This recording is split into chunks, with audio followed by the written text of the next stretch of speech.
अस्सलाम वालेकुम।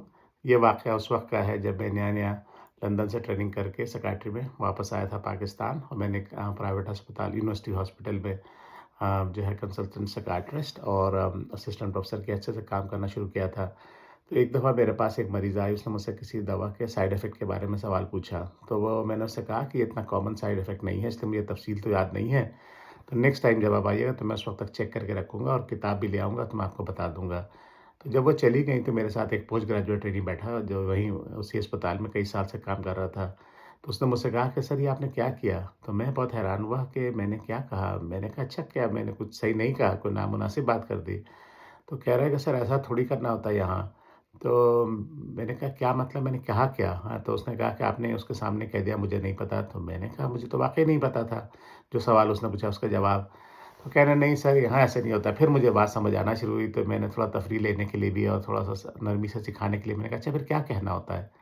तो कहने लगा सर ये कहना होता है कि आज आपका टाइम ख़त्म हो गया, अब आप नेक्स्ट टाइम आइएगा ना तब मैं आपको इसका सब जवाब बताऊँगा। ताकि उन्हें ये ना पता चले कि वरना वो कहेंगे डॉक्टर साहब को इतनी सी बात भी नहीं मालूम।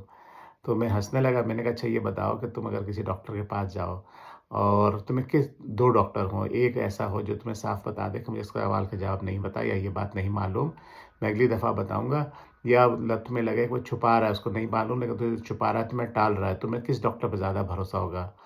तो ख़ैर उसकी फिर ट्रेनिंग बहुत अच्छा था और आज माशाल्लाह वो खुद प्रोफ़ेसर ऑफ़ साइकियाट्री है, तो उसकी बात समझ आ गई। उसने कहा हाँ सर आपने सही कहा। तो फिर इस तरह से फिर मैंने उसको समझाया।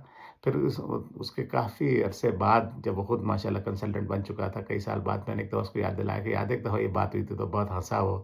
कहने लगा सर हमने ये सब चीज़ें सीखी ही नहीं थी, हमें किसी ने बताया ही नहीं था कि मरीज़ों से इस तरह से हर बात साफ-साफ कहना होता है। तो हमने सीखा तो फिर उसको तब्दील कर लिया, वाक़ई उसने बहुत सीखा।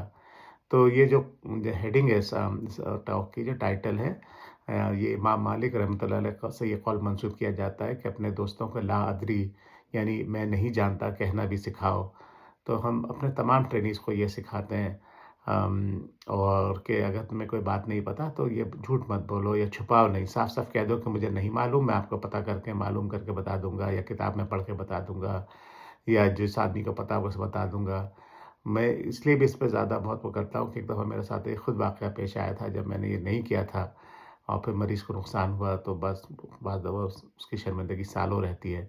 तो उसकी तफ़सीलात इंशाअल्लाह इंशाअल्लाह आइंदा किसी वीडियो में बताऊँगा। अस्सलाम वालेकुम।